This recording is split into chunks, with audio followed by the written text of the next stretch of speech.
बिस्मिल्लाहिर्रहमानिर्रहीम। अस्सलाम वालेकुम dear student, my name is Mohammad Ashfaq निसामी।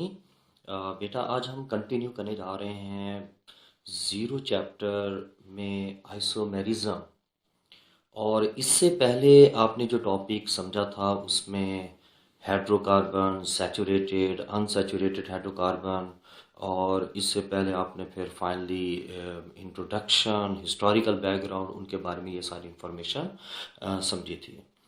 आज जो टॉपिक हम कंटिन्यू करने जा रहे हैं ये बहुत इंपॉर्टेंट है क्योंकि आज ही हम नोमेनक्लेचर को डिस्कस करेंगे, लेकिन उससे पहले हम कुछ इंपॉर्टेंट टर्म हैं ऑर्गेनिक केमिस्ट्री के अंदर, उनको पहले डिस्कस कर लेते हैं। First of all isomerism.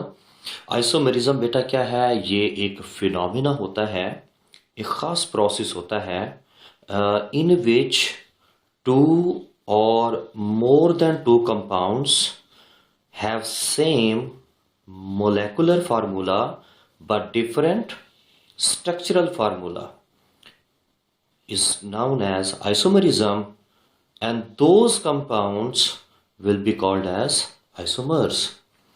तो इस डेफिनेशन के अकॉर्डिंग हमने क्या देखा कि आइसोमेरिज्म एक ऐसा फिनोमिना होता है जिसमें कंपाउंड दो या दो से ज़्यादा होंगे, उनका मोलेकुलर फार्मूला तो सेम होगा लेकिन स्ट्रक्चरल फार्मूला डिफरेंट होगा। आपके सामने बेटा मैंने ब्यूटेन को राइट कर रखा है एग्जाम्पल के तौर पर, जिसका मोलेकुलर फार्मूला C4H10 है। ब्यूटेन के अंदर दो पॉसिबल आइसोमर बनते हैं, और इसमें अगर हम स्ट्रक्चर की तरफ हैं तो पहला जो स्ट्रक्चर है उसमें तमाम के तमाम कार्बन एक ही लाइन में एक दूसरे के साथ अटैच होते हैं। इस तरह का स्ट्रक्चर जिसमें तमाम एटम, कार्बन एटम एक ही लाइन में पड़े हों, आप इसको लीनियर या फिर नॉर्मल स्ट्रक्चर का नाम दे रहे होते हैं। और इसमें टोटल कितने कार्बन हैं? 4। आप जानते हैं 4 कार्बन वाले अल्केन को हम क्या नाम देते हैं? Normal butane.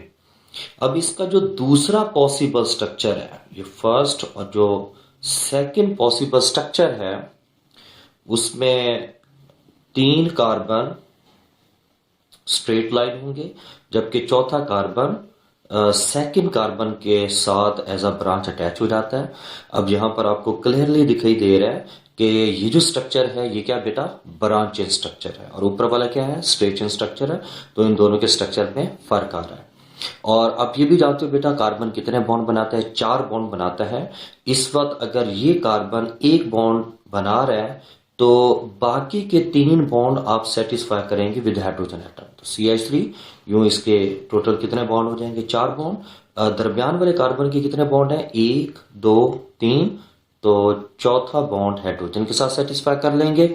यहां पर 3 हाइड्रोजन और इधर भी 3 हाइड्रोजन। ठीक है, तो ये अगर स्ट्रेट चेन स्ट्रक्चर है तो ये क्या बेटा? ब्रांच चेन स्ट्रक्चर है। तो स्ट्रक्चर में क्या आ गया? फर्क आ गया। जब भी दूसरा पॉसिबल स्ट्रक्चर बनेगा उस मॉलिक्यूल का, आप उसको हमेशा आइसो से इंडिकेट करोगे। आइसो आइसोमर से है जिनके स्ट्रक्चर में फर्क आ जाता है। ये किसका डिफरेंट स्ट्रक्चर है? आप जानते हैं ब्यूटेन का है, तो इसको कंप्लीट नेम आप देंगे आइसो ब्यूटेन का। अब अगर मैं इससे फर्दर अगली एग्जांपल की तरफ बढ़ता हूं तो आप जानते हैं नेक्स्ट एग्जांपल में हमारे पास क्या आ जाता है? इसमें पेंटेन। और अगर हम पेंटेन की तरफ बढ़ते हैं तो आप जानते हैं कि पेंटेन का जो मॉलिक्यूलर फार्मूला है वो कुछ इस तरीके से है कि उसमें कार्बन की तादाद टोटल कितनी बेटा? 5, और इसमें हाइड्रोजन कितने? 12 होते हैं। ये पेंटेन का मॉलिक्यूलर फार्मूला है। और इसमें हम देखते हैं कि इट हैज 3 पॉसिबल आइसोमर। इसमें 3 पॉसिबल आइसोमर होते हैं। अब इनके स्ट्रक्चर की तरफ आते हैं कि पॉसिबल आइसोमर इसमें क्या क्या हो सकता है। पहले में तमाम कार्बन एक ही लाइन में पड़े होंगे, CH3 CH2 CH2 CH2, और क्या बेटा CH3, 1 2 3 4 5। जब तमाम कार्बन एक ही लाइन में पड़े हों तो आप उसको नॉर्मल से इंडिकेट करते हो। तो ये नॉर्मल पेंटेन है। इसका जो दूसरा पॉसिबल आइसोमर है, पहले 5 के 5 कार्बन एक ही लाइन में पड़े थे, अब 4 कार्बन एक लाइन में होंगे, लेकिन जो पांचवा कार्बन होगा वो साइड चेन के तौर पर अटैच हो जाएगा। तो ये कौन सा स्ट्रक्चर है बेटा? Branch chain. यहाँ पर कितने हाइड्रोजन लगाओगे? 3। यहाँ कितने बॉन्ड है? 1 2 3। तो यहाँ पर 1 हाइड्रोजन, इधर 3 हाइड्रोजन। तो आप जानते हैं कार्बन टेट्रावैलेंट होता है, इसके बाकी के जो बॉन्ड होते हैं वो हाइड्रोजन के साथ आप सेटिस्फाई करते हो। तो दूसरे पॉसिबल स्ट्रक्चर को आप इंडिकेट करते हो विद आइसो। तो ये आइसो क्या बेटा? पेंटेन है, आइसो पेंटेन।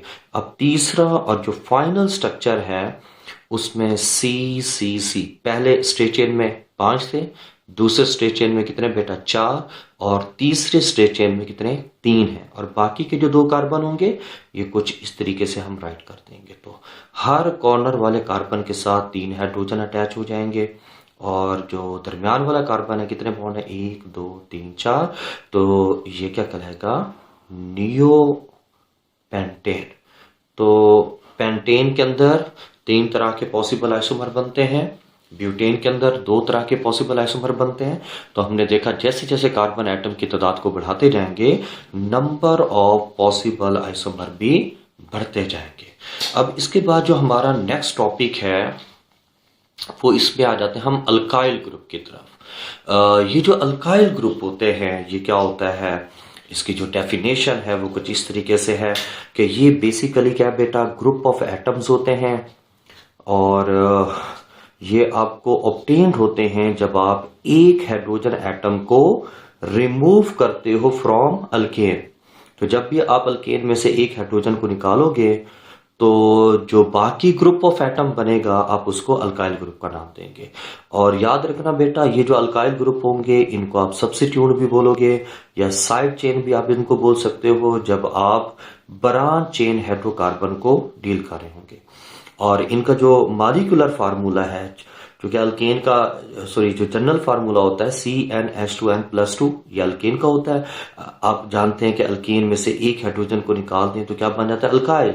तो यहाँ CnH2n+2 के बजाय क्या आ जाएगा? +1, क्योंकि इसमें एक हाइड्रोजन की कमी आ जाती है।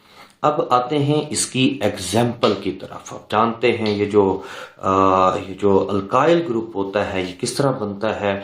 जब भी आप क्या करते हो बेटा? अल्केन में से, ये एक जनरल रिप्रेजेंटेशन है, अल्केन में से एक हाइड्रोजन को निकाल दोगे तो उसके नतीजे में क्या बन जाएगा? अल्काइल। फॉर एग्जाम्पल हमारे पास क्या मौजूद है अल्केन में? ये क्या बेटा? मीथेन। और अगर आप मीथेन में से एक हाइड्रोजन को निकाल दो तो CH3, ये खाली बॉन्ड क्या बता रहा है कि अब चौथा बॉन्ड फ्री हो चुका है जो कि पहले हाइड्रोजन एटम के साथ था। तो मीथेन से आपको क्या मिल जाएगा? मिथाइल। ठीक है बेटा। और इसी तरह आपके पास जो सेकंड एग्जांपल है उसमें हम आ जाते हैं किसकी तरफ? इथेन की तरफ। और जो इथेन है उसका मॉलिक्यूलर फार्मूला आप जानते हैं CH3 single bond CH3। Clear? अगर आप इथेन में से एक हाइड्रोजन निकाल दो तो CH3 सिंगल बॉन्ड क्या बेटा? CH2। यहाँ से हाइड्रोजन निकाला तो ये क्या बन गया? इथाइल। आप इसको यूं भी राइट कर सकते हो, टोटल कार्बन कितने बेटा? 2, और हाइड्रोजन टोटल कितने हैं जी? 5। तो C2H5 यहाँ पर खाली बॉन्ड।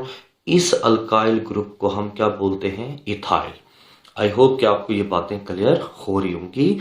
नेक्स्ट इसमें हम आते हैं एग्जाम्पल की तरफ। इसमें जो नेक्स्ट एग्जाम्पल है उसमें आप प्रोपेन की तरफ आ जाएंगे। प्रोपेन, जो प्रोपेन है, प्रोपेन इसका जो मॉलिक्यूलर फार्मूला होता है आप जानते हैं CH3 सिंगल बॉन्ड CH2 और सिंगल बॉन्ड CH3। ठीक है बेटा। आप जब दो से ज़्यादा कार्बन हो और वो स्ट्रेट लाइन हो तो आप उनको नॉर्मल से इंडिकेट करते हो। तो मैं यहाँ पर दो पॉसिबिलिटीज़ है बेटा। ये वाला कौन सा कार्बन है प्राइमरी, ये वाला कौन सा सेकेंडरी और ये वाला कौन सा है प्राइमरी है। आपको इसका कंसेप्ट अच्छे तरीके से क्लियर होना चाहिए कि फॉर एग्जांपल अगर मैं कहता हूँ जी ये कार्बन प्राइमरी है तो प्राइमरी तब होगा जब ये सिंगल होगा, ठीक है। या फिर दूसरी पॉसिबिलिटी क्या है, अगर ये मजीद आगे एक कार्बन के साथ डायरेक्टली बॉन्डेड हो तो तब ये क्या कहलाएगा, प्राइमरी कहलाएगा।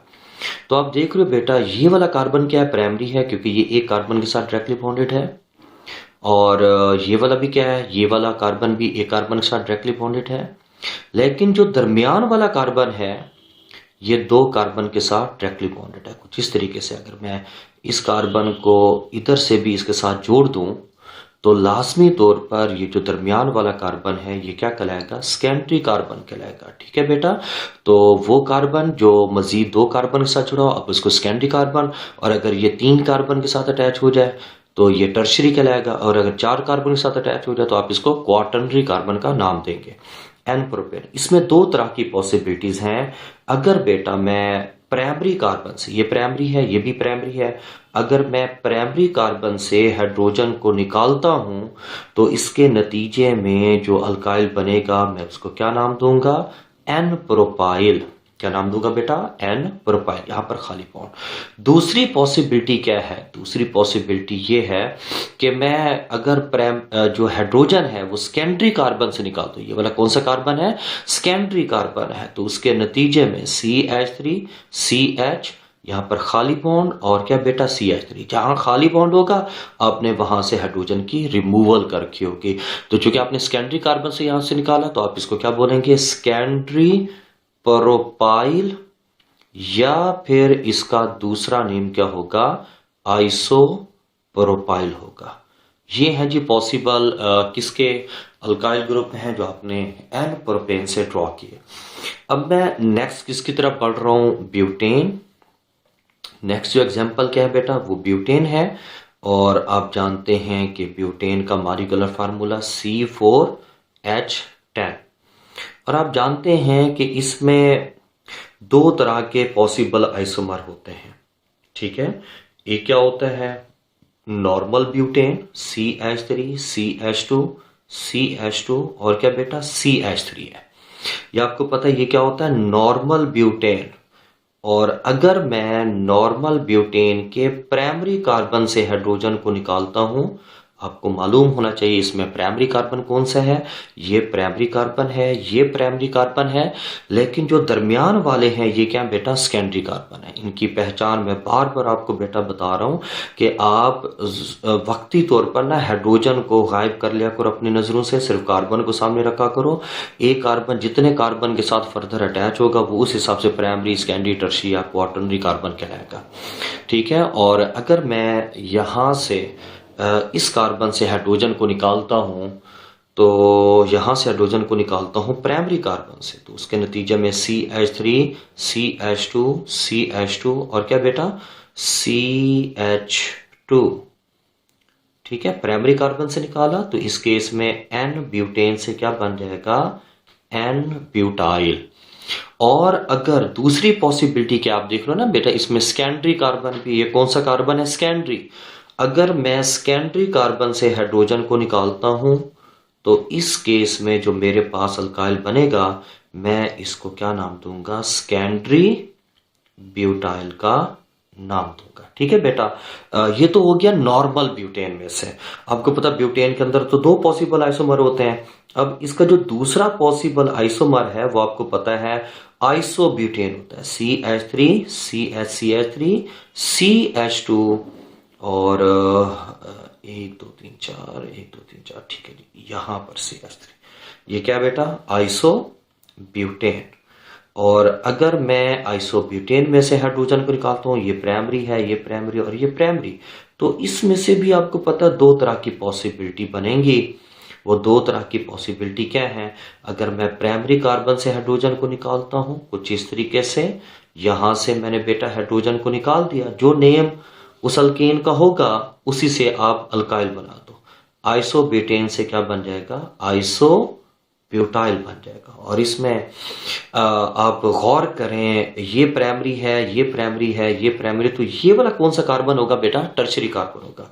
इसको थोड़ा मैं यूं शो कर रहा हूं, ये अगर टर्शरी कार्बन है, ठीक है, तो ये कितने कार्बन के साथ जुड़ा होगा, 3 कार्बन, ठीक है। तो यहां पर आपको यहां पर आइडिया मिलना चाहिए, ये टर्शरी कार्बन है क्योंकि ये 3 कार्बन के साथ रखे। अगर मैं टर्शरी कार्बन से हाइड्रोजन को निकालता हूं, पूरी तवज्जो रखना, सी, यहाँ पर CH3 और क्या बेटा, CH3, तो इस केस में जो मेरे पास अल्काइल बनेगा, मैं इसको क्या नाम दूंगा, टर्शरी ब्यूटाइल का नाम दूंगा, ठीक है बेटा।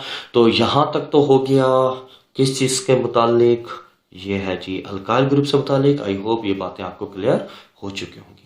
हमारा जो इसमें नेक्स्ट टॉपिक है वो इसमें आ जाता है नोमेनक्लेचर ऑफ ऑर्गेनिक कंपाउंड में अल्केन शामिल है। तो इसको हम जल्दी जल्दी से देख लेते हैं। फर्स्ट ऑफ ऑल बेटा पूरी तवज्जो रखना क्योंकि ये बहुत इंपॉर्टेंट आर्टिकल है। First of all, select the longest continuous chain of carbon atom between 2 primary carbon atom. आपका पहला काम क्या होता है कि कोई भी हाइड्रोकार्बन हो तो उसमें आप लॉन्गेस्ट कंटिन्यूअस चेन को सिलेक्ट करते हो जो कार्बन पे मुश्तमिल होती है। सपोज कर ले मेरे पास अगर कुछ इस तरह का स्ट्रक्चर है, CH3 CH2 CH2 CH3, ठीक है। इसमें आप देख रहे हो बेटा कि जो लॉन्गेस्ट कंटिन्यूअस चेन होती है वो 2 प्राइमरी कार्बन में ड्रॉ की जाती है। ये कौन सा कार्बन है, प्राइमरी, ये कौन सा प्राइमरी, तो इसमें टोटल प्राइमरी कार्बन कितने, 2 हैं। तो आप इन 2 प्राइमरी कार्बन में लॉन्गेस्ट कंटिन्यूअस चेन को सिलेक्ट कर लेंगे, ठीक हो गया। ये हमारे पास लॉन्गेस्ट कंटिन्यूअस चेन है। इसी तरह एक और एग्जांपल देख लेते हैं। मेरे पास अगर यूं है CH3 CH2 CH2 CH और क्या बेटा CH3, यहाँ पर CH3। अब इस केस में देखिए मेरे पास टोटल प्राइमरी कार्बन कितने हैं, 1 2 3, ये प्राइमरी कार्बन है ना, और बाकी जो होंगे वो सेकेंडरी और टर्शरी भी आ जाएंगे। आप हमेशा जो लॉन्गेस्ट कंटिन्यूअस चेन है वो कितने प्राइमरी कार्बन में ड्रॉ करते, 2। तो एक प्राइमरी कार्बन ये है, एक ये और ये है। अगर आप इन 2 में ड्रॉ करते हो तो देखो कितने कार्बन, 1 2 3 4 5। और अगर आप इस प्राइमरी कार्बन से इस प्राइमरी कार्बन की तरफ आते हो फिर कितने, 1 2 3 4 5। और अगर इस प्राइमरी कार्बन की तरफ आते हो 1 2 3। तो इसमें ये चेन तो कंटिन्यूस होगी लेकिन ये लॉन्गेस्ट नहीं होगी। तो रूल के मुताबिक हमने क्या करना है, हमेशा उन 2 प्राइमरी कार्बन को सिलेक्ट करना है जो कंटिन्यूअस हो और उनमें कार्बन की तादाद ज्यादा हो, और इसमें जो बच जाएंगे कार्बन वो एज अ सब्स्टिट्यूट एक्ट करेंगे। तो ये आपका क्या बेटा, सब्स्टिट्यूट है। अब नेक्स्ट वन इसमें आ जाते हैं, do the numbering on the longest selected chain. जब आप लॉन्गेस्ट कंटिन्यूअस चेन सिलेक्ट कर लेते हो फिर आप उसके ऊपर नंबरिंग गिवन करते हो। अगर तो आपके पास स्ट्रेट चेन हाइड्रोकार्बन है कुछ इस तरीके से, तो ये 2 प्राइमरी कार्बन के दरमियान होगा। तो आप इस केस में जो नंबरिंग है वो कहीं से भी स्टार्ट कर सकते हो, यानी ये प्राइमरी कार्बन है, ये प्राइमरी, किसी भी प्राइमरी कार्बन से नंबरिंग आप इसको दे सकते हो। और अगर आपके पास क्या है बेटा, एक ब्रांच चेन हाइड्रोकार्बन है, CH3 CH CH3 CH2 CH3, ये क्या है, ब्रांच चेन है ना। तो इसमें ये प्राइमरी कितने प्राइमरी कार्बन के दरमियान, 2 प्राइमरी कार्बन के दरमियान आप लॉन्गेस्ट कंटिन्यूअस चेन को सिलेक्ट करते हो, और जो बच जाएगा वो क्या होगा, सब्स्टिट्यूट होगा। तो इस केस में बेटा आप उस प्राइमरी कार्बन से नंबरिंग को स्टार्ट करोगे जहां से आपको सब्स्टिट्यूट क्या मिलेगा, करीब मिलेगा। तो 1 2, यहां पर सब्स्टिट्यूट दूसरे पे आ रहा है। अगर मैं यहां से सपोज शुरू करता हूं 1 2 3, तो तीसरे पे सब्स्टिट्यूट आ रहा है, तो हम उस साइड से नंबरिंग को प्रायोरिटी देंगे जहां से सब्स्टिट्यूट करीब पड़ेगा। तो इस केस में आप यूं लिख सकते हो। अब यहां पर मैं आपको बताता चलूं बेटा, ये जो चेन होती है ना, लॉन्गेस्ट कंटिन्यूअस चेन, आप इसको यूं दोबारा लिख सकते हैं, लॉन्गेस्ट कंटिन्यूअस चेन। और जो कि क्या होता है बेटा, ये पेरेंट चेन होती है जिसको लास्ट नेम गिवन किया जाता है। और इसमें आप देख रहे हो कि ये जो चीज होती है आप इसको क्या बोलते हो, सब्स्टिट्यूट बोलते हो। और ये साइड चेन के तौर पर एक्ट करता है। और इसमें जो आपका थर्ड रूल है, हम थर्ड रूल की तरफ अगर बढ़ें तो थर्ड रूल क्या कहता है? The name of the alkane is according to the longest selected chain. आप जिस अल्केन का भी नेम लिखोगे वो लॉन्गेस्ट कंटिन्यूस चेन के अकॉर्डिंग होगा, यानी आप उसमें कार्बन की तादाद को सामने रख के आप उसको नेम गिवन करोगे। तो इसमें हम देख सकते हैं कि हमारे पास अगर यूं एग्जांपल हो CH3, CH2, CH2 और क्या बेटा CH3, तो आपको पता है इसमें दो ही प्राइमरी कार्बन हैं, तो ये पूरी चेन सिलेक्ट होगी।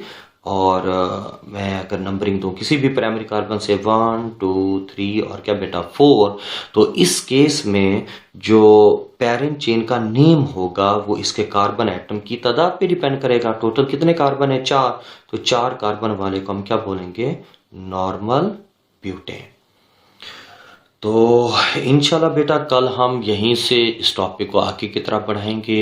आज के लिए अल्लाह हाफिज़।